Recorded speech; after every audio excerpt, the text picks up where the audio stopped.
As the International Women's Day is set to be celebrated tomorrow, the 8th of March, the ECHO Network Africa ENA has today pre-celebrated the day with women from different women organizations all over the country. According to Director from the Ministry of Gender, Culture, Arts and Heritage, Magdalene Chepkenei, who represented the Cabinet Secretary for the ministry, Aisha Jumwa, the government is working hand in hand with other non-governmental organizations that support women together to end femicide, FGM, and even gender-based violence. Nelias Wanjiru, who attended the event, has more. Ahead of the tomorrow's celebrations of the International Women's Day, the national government has pledged to work with the various organizations to fight for the women's rights and ending femicide, FGM, and gender-based violence. Through the Director for the Ministry of Gender, Arts and Heritage Ministry, who represented the Cabinet Secretary for the ministry, Aisha Jumwa, has said the government is also working with the media to enlighten women on the same. The ministry, therefore, is working hand in hand with other arms of government to address the vice.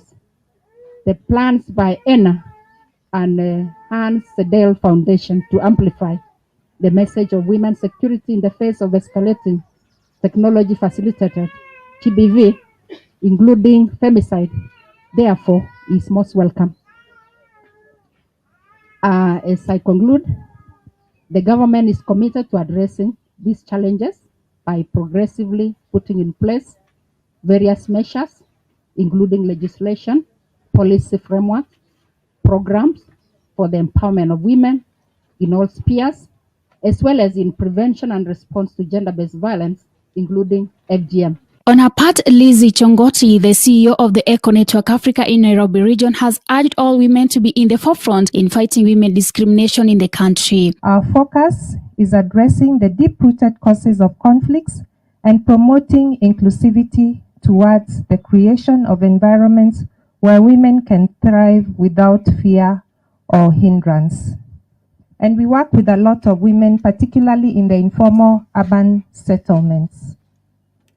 As we celebrate the International Women's Day today, we take pride in the great partnerships and collaborations through you and other stakeholders, where we have not only broken barriers, but have fostered a legacy of empowerment, resilience, and positive change.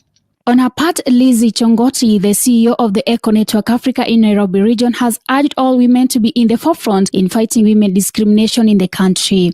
On her side, the President and CEO for ENA in the country, Dr. Jennifer Riria, said this year's theme, which is acceleration, achievement of gender equality and empowerment inclusion, will work on strengthening institutions that supports women inclusion financially to curb poverty. We need to strengthen.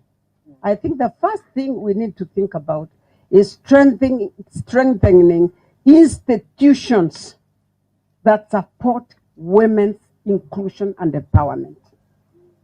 Without those institutions, everything will remain on paper. We need to work ways of financial inclusion. How are we financially going to include women, bring women to the table where there's affordable financing? And not only affordable, but that financing must have a gender perspective. Because the needs of women are not the needs of men. We have been challenged to bring men along. Our many years of working have shown this is not about women. This is about society and development. It has been an awesome day here at ECHO Network Africa, celebrating women from all over the world. And from Hope Media team, we are saying Happy International Women's Day to you and to every other woman in the world. Reporting for Hope TV News Watch, my name is Nelias Wanjiru.